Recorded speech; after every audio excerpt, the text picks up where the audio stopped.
Eu quero mais uma vez, com alegria, saudar a igreja com a paz do Senhor. Estamos felizes nessa noite, estamos aqui mais uma vez com os irmãos na casa de Deus. Desta feita, mais um culto de doutrina da palavra do Senhor. E como o nosso irmão Adriano já falou a respeito do batismo que teremos próximo sábado, batismo nas águas. E nesta noite nós queremos trazer uma palavra dentro deste assunto para a igreja, principalmente para os irmãos que irão se batizar, e também logo após iremos fazer a profissão de fé dos irmãos que irão descer as águas no próximo sábado.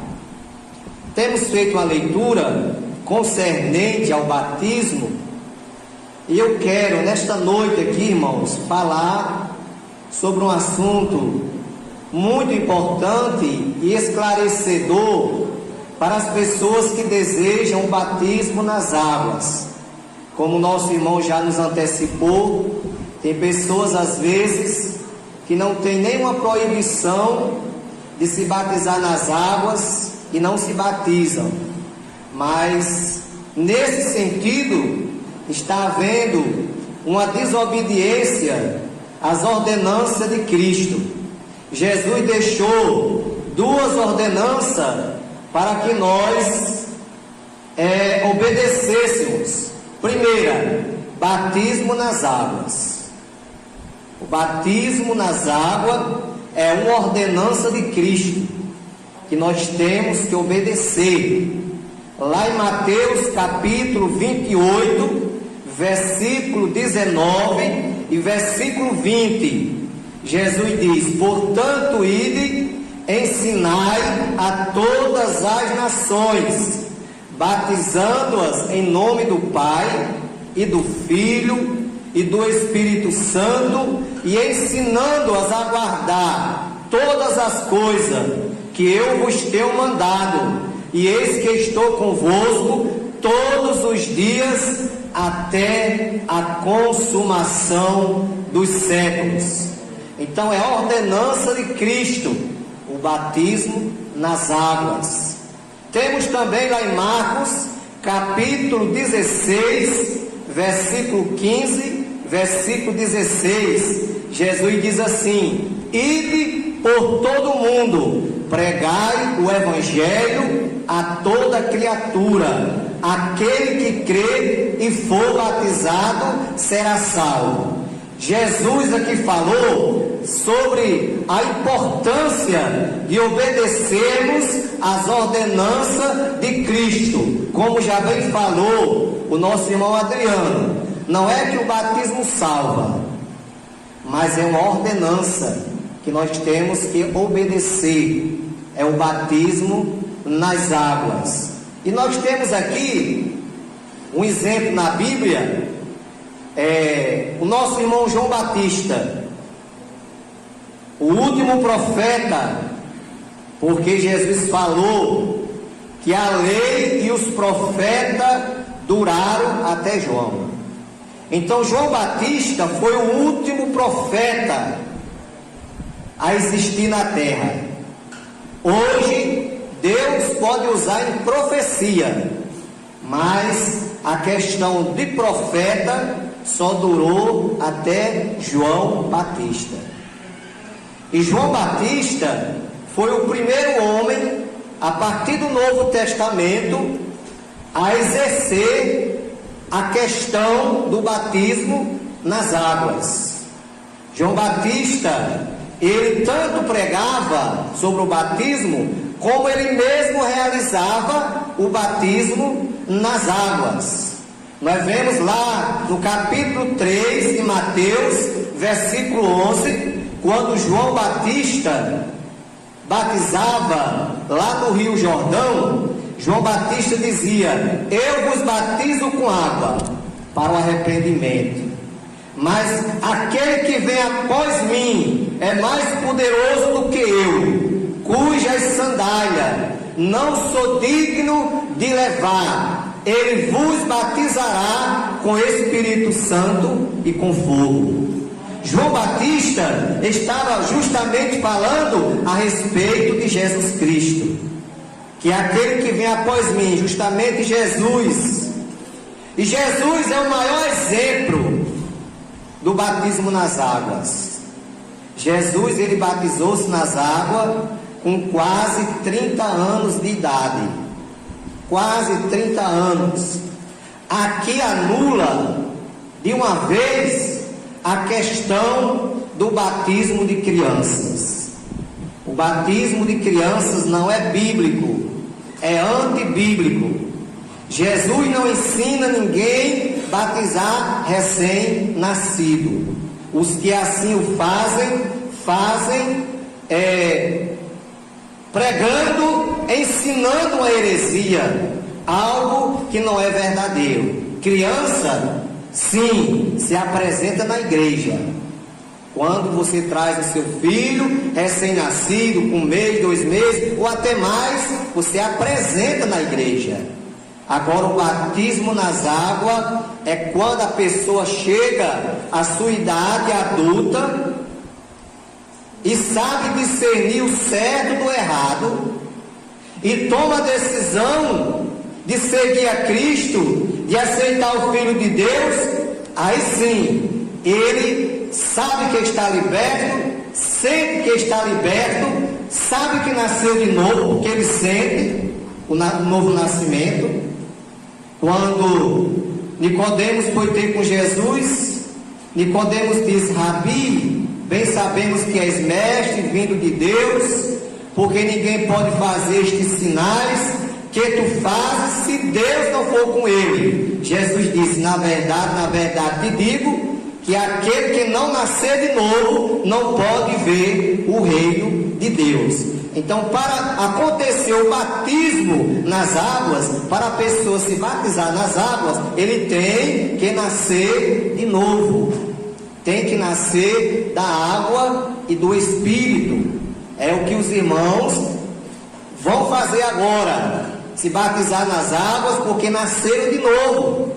São novas criaturas em Cristo. E o batismo nas águas é um testemunho da nova vida que os irmãos têm, que as irmãs têm em Cristo Jesus. Ainda falando de batismo, nós vemos que no Novo Testamento, os primeiros a ser batizados, a partir do Evangelho de Mateus, do Novo Testamento, foi a multidão que João batizava. Isso aqui são os exemplos daqueles que se batizaram nas águas, daqueles que desceram as águas. Os primeiros foram as multidões que João Batista pregou e se arrependeram e aceitaram a Cristo, aceitaram o reino de Deus, e João Batista batizou no Rio Jordão, confessando os seus pecados. Foi a multidão. Depois nós temos o caso de Jesus. Jesus veio para ser batizado por João. E quando Jesus veio, lá no capítulo 1, versículo 29 de João, quando Jesus se apresentou diante de João Batista para ser batizado, João Batista disse: Senhor, eu é que careço ser batizado por ti, e vem tu a mim? Jesus disse: João, faça, para que se cumpra toda justiça.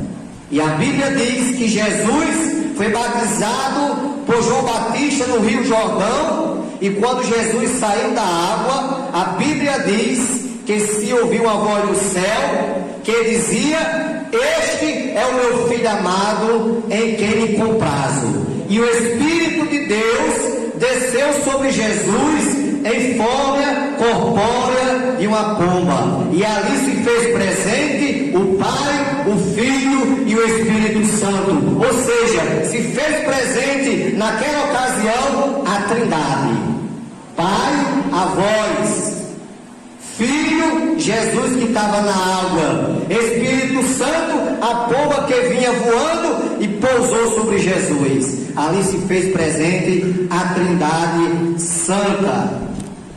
Também nós vemos, meus amados irmãos, na leitura que nós temos lido hoje, quando aquele eunuco da rainha de Candace estava lendo a Bíblia, a passagem de Isaías, só que ele não compreendia o que lia, porque a Bíblia diz que o homem natural não compreende as coisas do Espírito de Deus.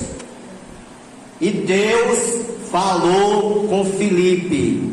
Filipe vai lá e sobe no carro, e quando Filipe foi, e Filipe perguntou ao eunuco se ele entendia o que estava lendo, e ele diz: como entenderei se não há quem me explique, quem me ensine? E ali Filipe pregou o evangelho para aquele eunuco, e diz o texto que lemos nesta noite, que aquele eunuco mais na frente viu água, uma poça d'água ou um rio, e ele disse: quem me impede de ser batizado? Aí Filipe disse: se tu crê que Jesus é o Filho de Deus. Aí ele disse: eu creio. E aí Filipe desceu com aquele eunuco e batizou o eunuco nas águas. Então o batismo nas águas é uma ordenança de Cristo. Precisamos cumprir essa ordenança. Eu aceitei a Jesus dia 25 de maio de 91. Me batizei dia 28 de junho de 91. Ou seja, 1 mês e 3 dias. Me veio aquele desejo, aquela sede, aquela vontade de descer as águas. E não perdi tempo. Pedi o batismo e desci as águas batismais. E quero dizer aos irmãos que é uma experiência que nunca você vai se esquecer. Primeiramente, do dia que você aceita. Segundo, quando você desce as águas. Também quando Jesus lhe batiza com o Espírito Santo, porque às vezes pode ser antes do batismo nas águas, às vezes pode ser depois do batismo nas águas. No meu caso foi depois. Jesus me batizou com o Espírito Santo. Diz também a palavra de Deus, lá em Romanos, o apóstolo Paulo nos ensina sobre o batismo. Romanos capítulo 6, versículo 3, versículo 4. Portanto, fomos sepultados com ele na morte por meio do batismo. Então o batismo nas águas é o sepultamento de pecado, simbolicamente. É um símbolo espiritual. Quando você é mergulhado nas águas, espiritualmente, você está ali sepultando os seus pecados. Para me falar disso, eu me lembrei de um episódio que aconteceu em Mossoró, que serviu até de riso para alguns irmãos que observaram aquilo, que viram aquilo. Na época do saudoso pastor João Gomes da Silva, o batismo em Mossoró era realizado no Templo Central, o antigo, lá no tanque batismal que tem no subpúlpito da igreja, igualmente ao daqui, que aqui é no subpúlpito, tem um púlpito lá em cima e tem aquele subpúlpito que a gente fica ali sentado. E em Mossoró também era do mesmo jeito, eu não sei se é ainda, talvez tenham modificado, já tem um tempo sede. E ali, meus irmãos, muitos irmãos para ser batizados, tanto de Mossoró como de outras comunidades. Aí veio os irmãos da banda ali de Alagoinha, Lajeira, daquela região ali. E eu já morei ali, irmãos, e eu sei o barro ali como é, a poeira. Se você quer ir fazer as compras no centro de Mossoró com a sua roupa limpa, você tem que levar uma roupa de fora a parte, para Mossoró trocar a roupa limpa, tirar a suja e vestir a limpa, porque só no caminho mesmo, a não ser que você vá num carro fechado, mas se você for em outro tipo de transporte, de moto, você chega todo empoeirado lá. E esses irmãos foram para se batizar. Aí o pastor João Gomes pediu a compreensão dos irmãos de Mossoró, que os irmãos entendessem que aqueles irmãos moravam no sítio, moravam mais longe, precisavam de retornar, e que pedia a compreensão dos irmãos para batizar aqueles irmãos primeiro. E assim foi feito. Os irmãos vestiram a bata por cima da roupa que vinha vestido e desceram as águas. Quando os irmãos desceram a água do tanque, a água toldou, ficou toldada, porque a poeira da roupa que eles vinham vestido saiu na hora da água lá. Aí tinha um irmão lá, novo convertido, aí disse lá uma coisa que trouxe riso na hora. Aí o irmão disse assim: bicho, como eles tinham pecado, chega a água escureceu. Aí o irmão disse: não, meu irmão, isso aí é a poeira do caminho. O irmão foi explicar a ele. Então, irmãos, o sepultamento de pecado é algo simbólico, não é algo literal, é algo simbólico. Então Paulo diz que fomos sepultados com ele na morte por meio do batismo nas águas. Os irmãos que vão se batizar no sábado, na hora que os irmãos for mergulhados naquele tanque, simbolicamente os irmãos estão sepultando os seus pecados. Também Paulo nos ensina em 1 Coríntios capítulo 12, versículo 13: pois em um só corpo todos fomos batizados, em um único Espírito, quer judeus, quer grego, quer escravo, quer livre. Então, irmãos, Paulo quer dizer que só existe um batismo, não existe dois batismos. Exemplo: se vier um irmão de outra denominação se congregar com a gente, vir se mudando para a Assembleia de Deus, se lá onde ele estava, ele foi batizado lá, em nome do Pai, e do Filho, e do Espírito Santo, pronto, ele está batizado. A gente não vai fazer outro batismo. Agora, se ele lá não foi batizado em nome do Pai, do Filho e do Espírito Santo, ele precisa se batizar de novo, porque ele não foi batizado na forma correta. A fórmula correta do batismo é em nome do Pai e do Filho e do Espírito Santo. Então, por isso que Paulo falou que só existe um batismo, que é em nome do Pai e do Filho e do Espírito Santo. Também, meus irmãos, Jesus nos ensina em Lucas capítulo 3, versículo 3, Lucas diz assim: e percorreu toda a terra ao redor do Jordão, pregando o batismo do arrependimento para perdão dos pecados. Isso aqui fala sobre João Batista. João Batista percorria toda a terra ao redor do Jordão, pregando o batismo do arrependimento.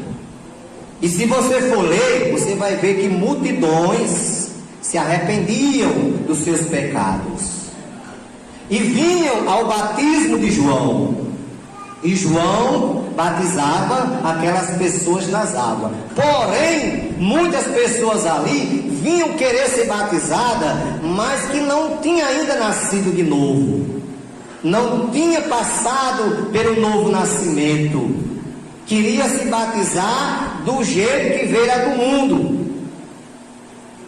e não pode, irmãos. A gente só batiza morto, a gente não batiza gente viva. Mas pastor, como? Vou lhe explicar.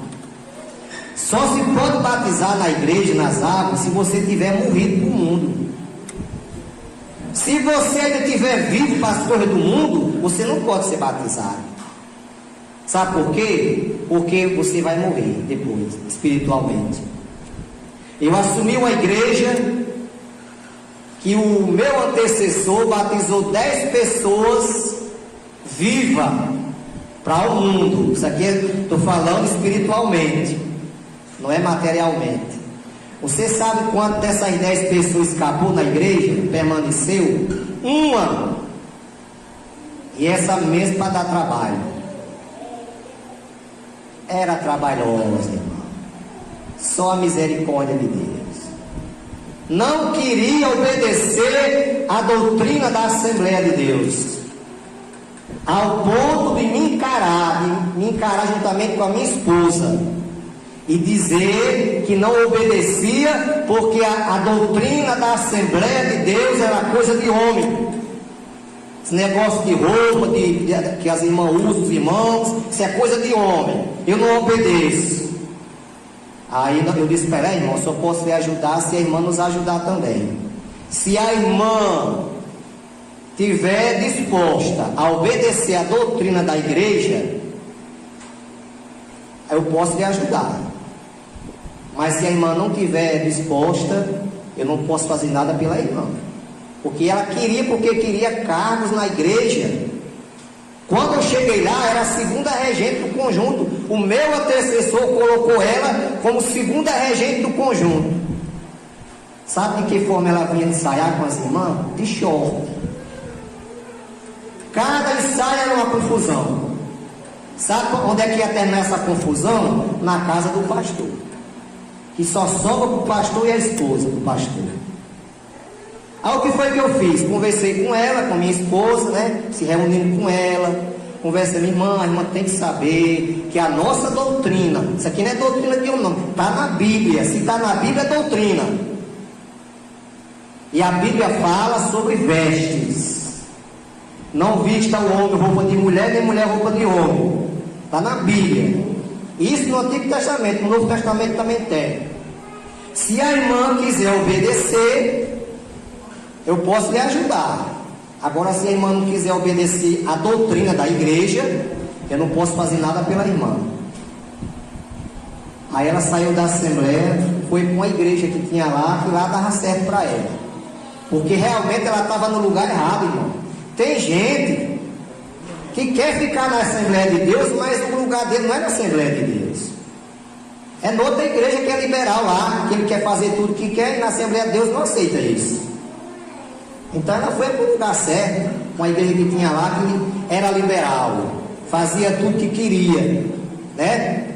Mas, meus amados irmãos, aqui diz, no capítulo 9, versículo 18, de Atos dos Apóstolos: e logo caíram dos olhos como que umas escamas, e recuperou a vista, e levantando-se foi batizado. Isso aqui fala de Saulo de Tarso.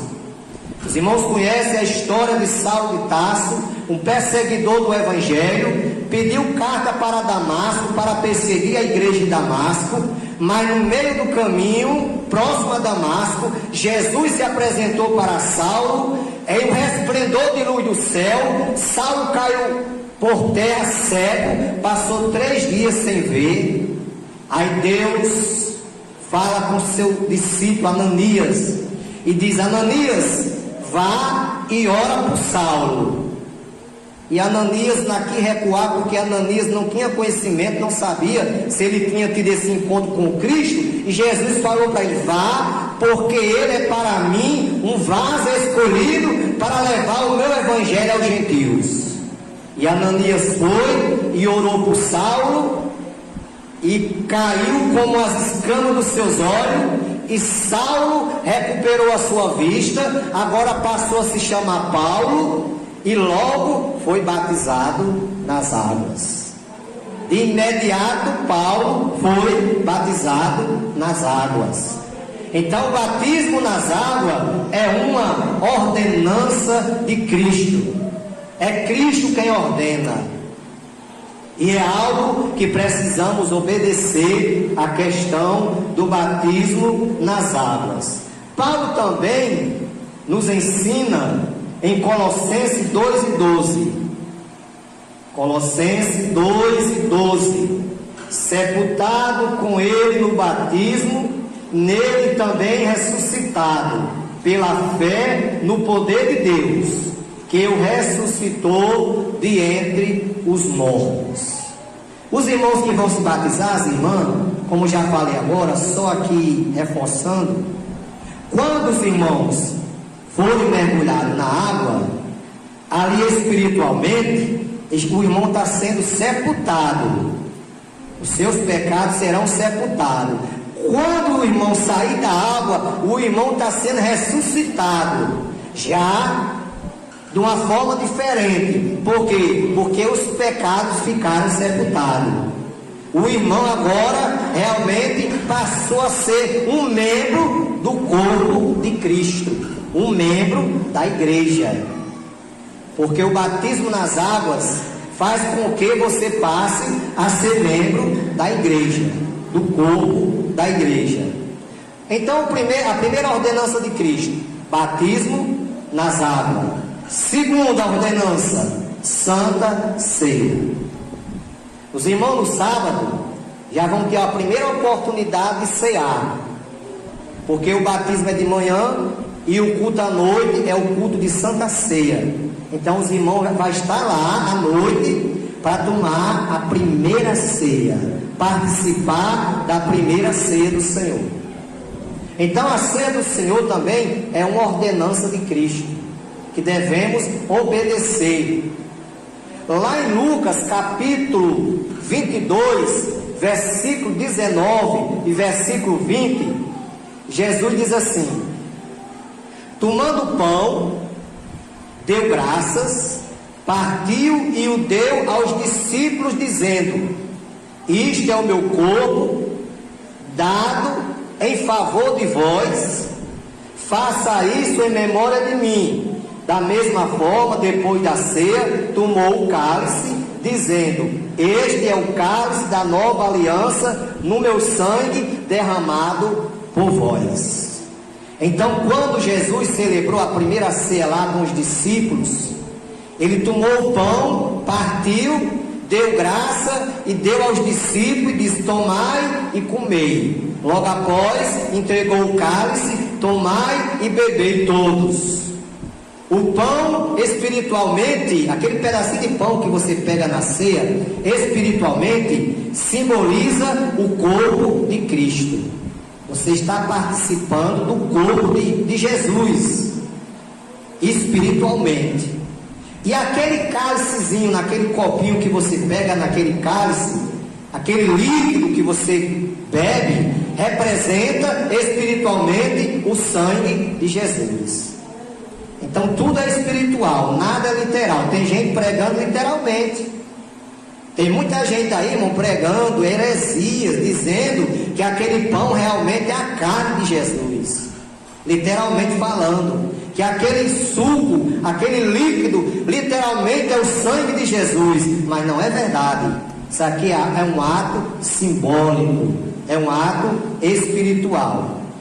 Lá em 1 Coríntios 11, 26, Paulo diz assim: porque todas as vezes que comedes esse pão e bebedes este cálice, anunciais a morte do Senhor até que venha. Então a ceia do Senhor é um memorial. Todas as vezes que comemos o pão e